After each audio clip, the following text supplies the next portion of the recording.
Sana Alam, je suis responsable des projets culture au bureau de l'UNESCO à Rabat. C'est un bureau pour les pays du Maghreb. La participation de l'UNESCO ici, c'est surtout pour informer, sensibiliser les gens sur l'importance justement de l'inscription de Rouaïs sur la liste représentative du patrimoine culturel immatériel.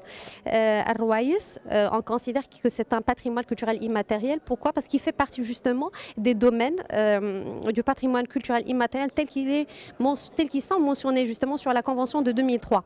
Alors, ici, il faut savoir que la participation des communautés est très très importante et d'ailleurs on va le voir tout à l'heure lors de ma présentation et donc il faut absolument préparer des ateliers de concertation avec ces gens-là pour pouvoir inscrire cet élément de Rouaïs sur la liste représentative de l'UNESCO de l'humanité en fait.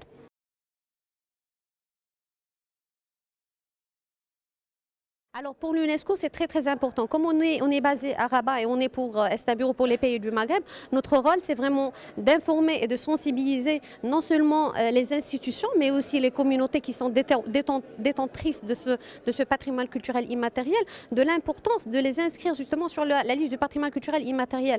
Parce que c'est une liste en fait qui représente le patrimoine immatériel de l'humanité et donc ça engendre le respect, la tolérance et beaucoup de valeurs. Et donc notre rôle, c'est vraiment accompagner ces gens-là dans la valorisation et dans l'identification de leur patrimoine culturel immatériel.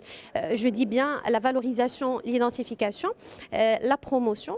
Je vous donne un exemple. L'exemple par exemple du soutien qui a été accordé à une association de Taroudant pour la revitalisation de son patrimoine culturel immatériel. Et ce sont des chants féminins. Donc elle a pu avoir une enveloppe de 70 000 $ justement pour la revitalisation de ces champs-là.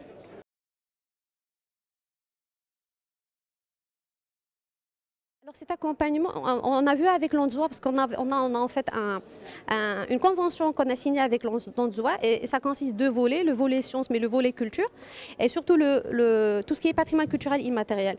Et on va organiser en début du mois de septembre un atelier de renforcement de capacité, comment on prépare une inscription sur la liste du patrimoine culturel immatériel de l'UNESCO, comment préparer une assistance internationale et je crois que ça va être très très bénéfique pour l'inscription de Rouaïs.